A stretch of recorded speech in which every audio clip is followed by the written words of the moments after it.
I'm here tonight because I want to support the Belt and Road. I think that the Belt and Road is one of the most important developments that's happening in the world today.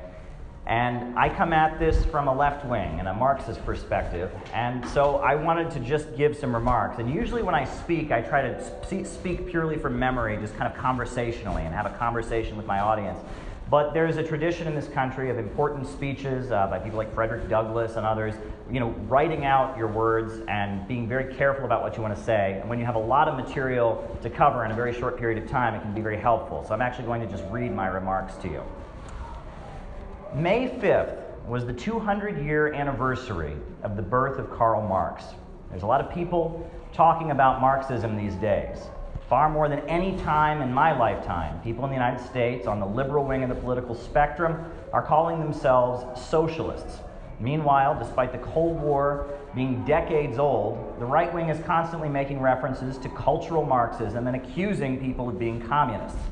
It seems that there's hardly a political debate or discussion in the United States, whether it be healthcare, education, gun control, transgender issues, or whatnot, in which somebody is not being called a communist or a Marxist. However, all this talk of communism pretty much ignores what Karl Marx actually said.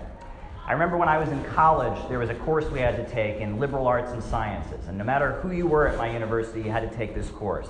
And some of the people there, sports medicine majors, business majors, biology, whatever it was, you had to take this liberal arts and sciences course.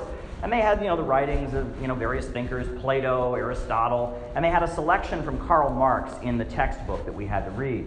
And so, we had to go read it, and then we had that class, we had to come in and discuss it. And I remember, professor says, all right, what's your response to this Karl Marx passage? And the Karl Marx passage was from the German Ideology, which is an obscure philosophical text that Marx wrote, in which he's arguing against the German idealists and arguing in favor of materialism. It says absolutely nothing about socialism or communism. It's purely a philosophical text. And so we come in to discuss it, and I remember this girl raises her hand, so what did you think of it? She's like, well, the part where he says everyone should get paid the exact same wage, no matter how hard they work, I didn't agree with that. Another guy raises his hand. He says, the part where he says that we should have a dictatorship and no one should have any freedom so that we can all be equal, I didn't agree with that, And that kind of showed that, that's what happens. People have kind of a caricature in their head about what Marxism is, and on that basis, they make a lot of assumptions. And sadly, I think that in the recent 200-year anniversary of the birth of Karl Marx, a lot of the people that consider themselves to be Marxists and were giving positive tributes to Karl Marx also were operating from this, what you might call a caricature of Marxism. However, the best tribute to Karl Marx for his 200th birthday was given by President Xi Jinping of China. In a one-hour speech that Xi gave to a gathering of the Chinese Communist Party that's actually going to be published as a book shortly, he put forward and demonstrated very accurately how the Chinese leadership understands Marxism deeply. Chinese Marxism is not distorted by destructive, middle-class cultural liberalism. Chinese Marxism remains committed to the scientific outlook and the views pushing for historical progress that defined Marx's ideas at the time of their origin. So what did Karl Marx actually believe? Well, Karl Marx viewed history as a process, like a train speeding forward. He said that the human race moved through different historical epochs. First, there was hunter-gatherer civilization, then feudalism and slavery, and in his time, a new system was emerging called capitalism. The kings and queens of old Europe were being toppled, and a new system was emerging in which the factories, banks, land, and major centers of economic power belonged to private owners who were using them to make profits. Capitalism brought with it many great advances. Electric lights, radios, telephones, and many other new leaps in technological progress were taking place. But at the same time, a new class of workers was being created. Marx's observations about the new system of capitalism were actually very similar to what Mary Shelley put forward in her novel Frankenstein, which was published in January of 1818, roughly just a few months before Karl Marx was born. Mary Shelley's novel told of a scientist who did something that had never been done before, dug up old body parts, and then using electricity, created a human being. However, this human being he created was never cared for or loved for. It was simply birthed from a laboratory. And as a result, this human being that's synthetically created becomes a monster who wreaks havoc on the human race. Mary Shelley was observing in a literary way what Marx later documented with empirical statistics and data. As civilization was advancing and technology was moving forward, we were losing our humanity, and people were being subject to untold horrors. Under feudalism, every human being, despite having no rights and being designated merely as property, ultimately had a place in society. However, under capitalism, conditions existed where despite the overall increase in the standard of living, millions of people could become starving and unemployed because no capitalist would make money by hiring them. Capitalism began with the breaking up of the commons, what Marx called primitive accumulation, in which millions of people were driven off the land. The Scottish Highlands were cleared in a mass genocide. Marx talked about how when King Henry VIII was breaking up the commons in Britain, the death penalty was actually implemented for vagrancy. That's the crime of being homeless. And thousands of people were hanged in Britain simply for being homeless and not having a job. Humans stopped having an intrinsic value and suddenly became mere financial calculations for those who owned the world. And they were used by those who owned the world in order to make money. And the majority of humanity lived only so long as they worked, and worked only so long as their labor power produced profits for the owners. Those who were employed were paid as little as possible, with the employers driving them to produce as much as possible. Marx documented how the capitalists were constantly revolutionizing the means of production. As technology advanced, labor became less valuable. Workers were replaced with machines. Greater technology meant greater abundance, and greater abundance meant greater poverty. In times past, people had starved to death because there was not enough food. However, under capitalism, people starved to death because there was too much food. People became homeless in times past because there were shortages of housing. But under capitalism, people became homeless because there was too much housing. Marx argued that this contradiction could only be resolved by society taking control of the means of production, the major centers of economic power, and forcing them to function for the benefit of all society. Marx argued that once the economy was no longer restricted by the irrationality of profits and markets, that leaps in human abundance would be massive. With illogic and greed removed from the commanding heights of economic power, advances in technology and living conditions would no longer be in contradiction with each other. Scientific reason and rational thinking could give way to an unprecedented level of development and innovation. The struggle, as Marx saw it, was the working class, or the proletariat, representing the interests of all humanity, struggling to seize control of the means of production, the major centers of economic power, and take control of them so that they could be operated for the benefit of all society according to a rational central plan. Marx predicted that socialism would first come about in Europe. However, it was Lenin, writing in 1914, who noted that instead of capitalism having a greater crisis in Europe, that the bankers and billionaires of Europe and America were expanding out into the world. In order to make super profits, they were seizing Africa, Asia, and Latin America and other parts of the world as spheres of influence. The standard of living in Western countries started to rise at that point, while at the same time, third world nations were kept in a state of permanent underdevelopment. Capitalism had moved into its higher stage of imperialism. The only way for countries in the underdeveloped world to industrialize was to seize hold of their economies, break out of the Western capitalist system controlled by British and American bankers, and utilize the state central plan and socialism. Socialism emerged from the third world as a way of resisting domination by foreign capitalism. It did not emerge from the first world as Marx had predicted. The Chinese Revolution is the fulfillment in many ways of Marx's theories. In 1949, the Chinese communists finished what Dr. Sun Yat-sen had begun. China became an independent country and seized control of its economy. At that time, China did not have a single steel mill. There's not a single steel mill in all of China in 1949. Today, China produces half of the steel in the entire world, right? China has taken 700 million people out of poverty. Today, China has the world's largest hydroelectrical power plant, the Three Gorges Dam. It has the world's fastest supercomputers. The life expectancy, from my understanding, from 1949 to today has actually doubled.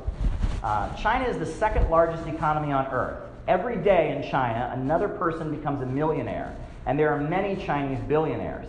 However, unlike the billionaires of the USA, these millionaires and billionaires in China do not have control. The Chinese Communist Party, with 90 million members, has absolute power and control over the economy.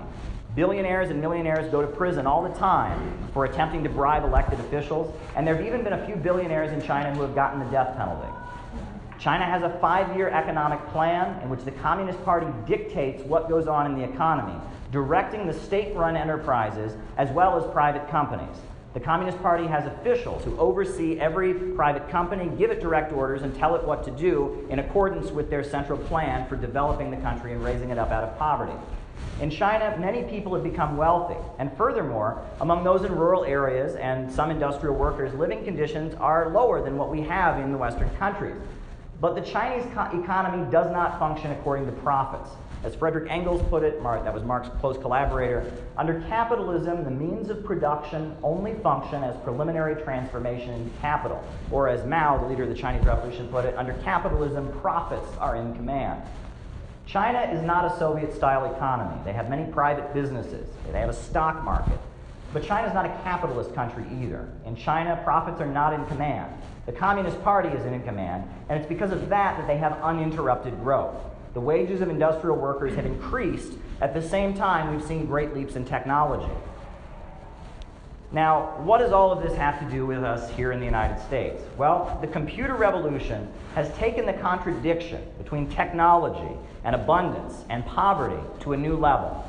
At one time, Wall Street bankers and London imperialists allowed a kind of industrial middle class of well-paid workers to flourish in the Western countries. The United States bombed and destroyed countries in Asia, Africa, Latin, and America, kept them from developing, but here in the USA we had steel mills, auto plants, and major industries. For example, when the British colonized India, India had a huge, vast textile industry.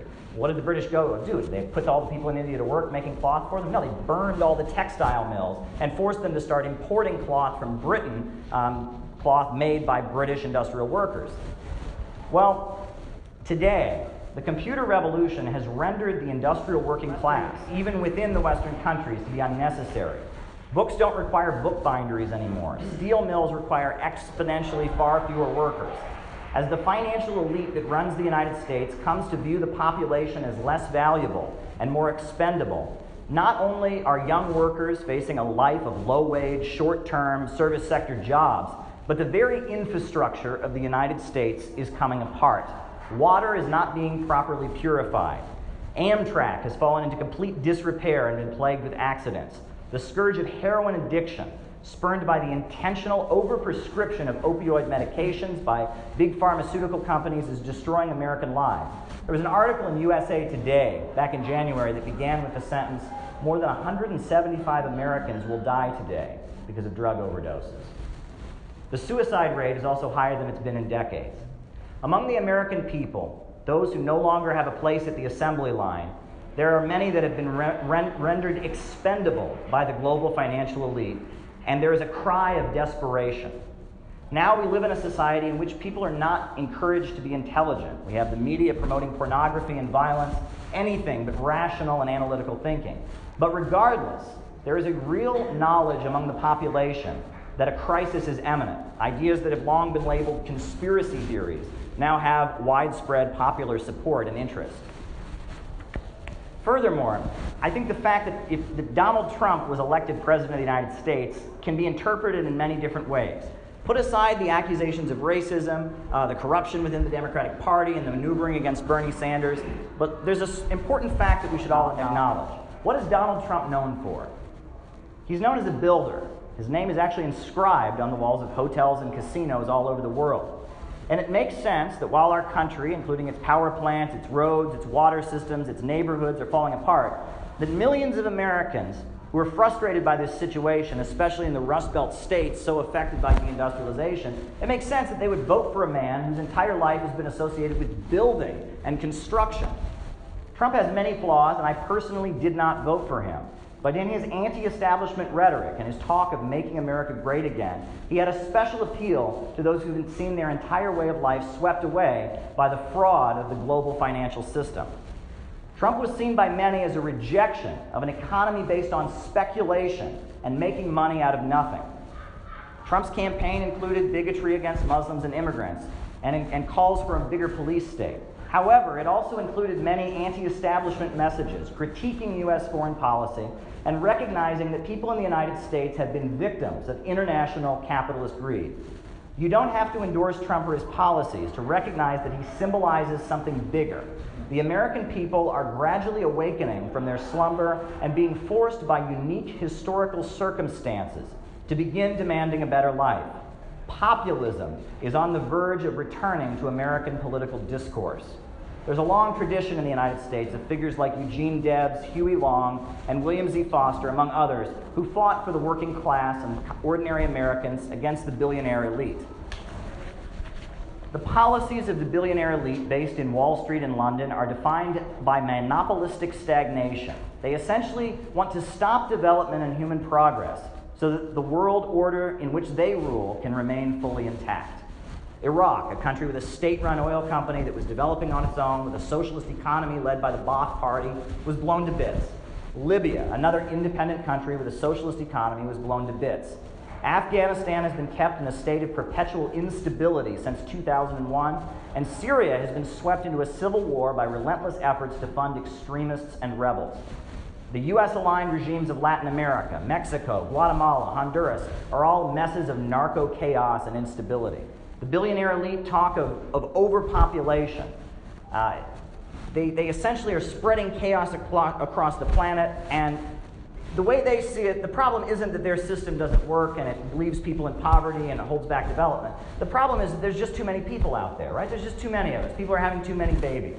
The old feudalism was their response to the crisis that ultimately birthed the order of capitalism and brought down the serfs and kings. While the Western capitalists are looking to spread chaos in order to keep the world poor, China has an alternative vision. The new Silk Road and the Belt and Road Initiative point toward an alternative vision. When Western countries trade in the underdeveloped world, they mandate that the public sector be gutted.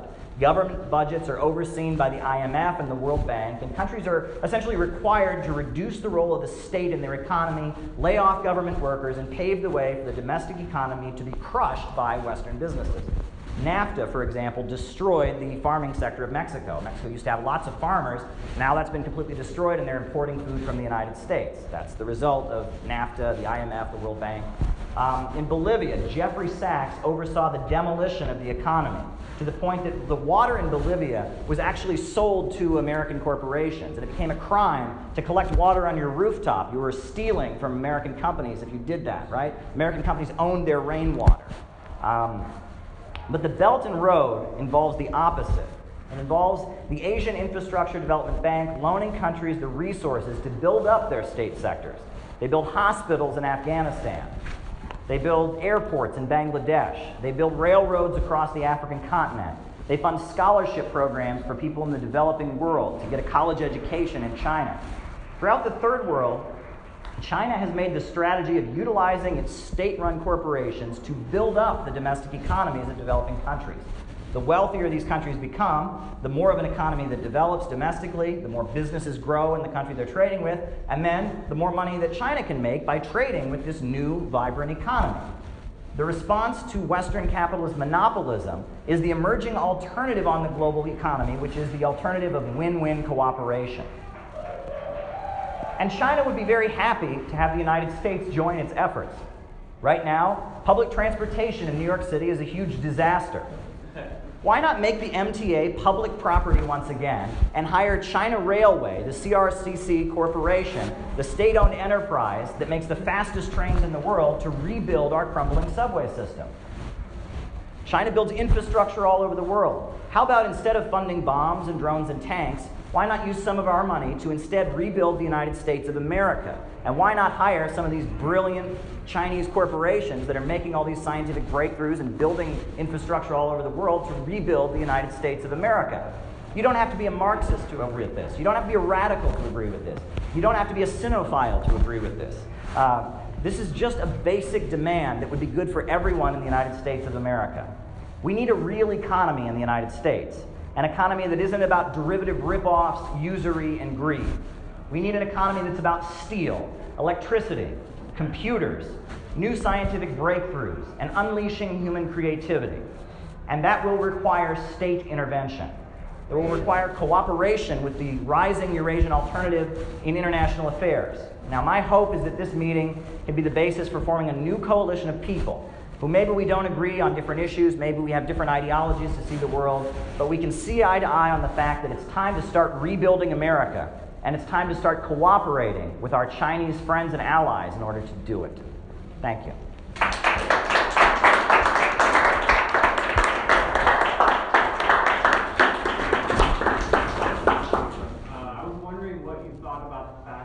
Because I watch a lot of your videos and you often talk about populism, and I really like the way the way you talk about it. But I was wondering if you felt like there was some kind of contradiction here with the kind of popular antagonism towards China that's a part of a lot of the working class in the United States.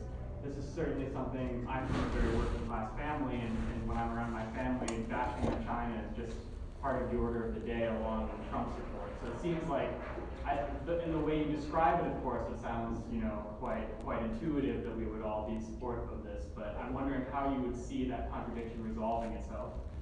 Well, I think first of all, no matter where you go in the USA, you're going to get people bashing China. And interestingly, I thought one of the big differences between the Democrats and the Republicans back during the Obama years was that the Democrats seemed to focus more on China, whereas the Republicans seemed to focus on the Middle East. And that, for example, like I was on the train today, and I saw a woman, very liberal woman, passing out literature for the Falun Gong. Well, the Falun Gong is a very dangerous organization, right? This is a group that basically believes everyone has a magical wheel in their stomach, and that in order to stimulate it, you have to do this magical exercise, and that the Chinese Communist Party is destroying China because, oh my gosh, women get to vote in their elections, how horrible, and that they need to go back to feudalism, they need to go back to the glorious ancient times before the communists came in. But Falun Gong, even though you could probably call them a right-wing organization because they're trying to restore the past, they run in liberal circles. That's where they operate. And I remember, on university campuses, if you take any class in international politics, the first thing you learn is that, China is the enemy. China is, quote, backing dictators. That was one I heard, on the university. No matter where you go, that's like the first thing you learn. I feel like the labor bureaucracy in the United States, the leaders of the AFL-CIO and all that, have kind of made a deal with the Democratic Party, which is they can get, they can get a little bit of defense from the Democrats as long as they tell their rank and file to hate China.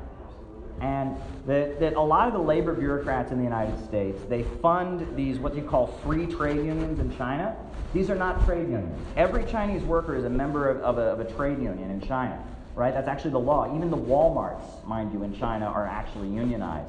So they have unions, but the free trade unions, these are CIA operations that basically engage in destabilization, engage in terrorism and kidnapping people. And at the end of the day, they don't actually advocate for workers. They advocate breaking up the state-run economy. So that's an important point that needs to be made. But ultimately, I've noticed that there's a respect for China among a lot of working class people. When I remember, like, I was somewhere and it was like the roads were falling apart, and there was somebody, not a political person, not even someone I knew, and I was just talking to them, and they said to me, they saw the roads falling apart, and they said, the Chinese would never tolerate that. You know what I mean? There's this kind of gut understanding that in China, the government sticks up for the ordinary guy, and that's kind of an understanding that people have, and that's kind of seeped in through the culture as much as the propaganda's out there. So I hope that we can do that. There's another feeling, which is that American jobs are going to China, and that's simply not the case. That's not the case.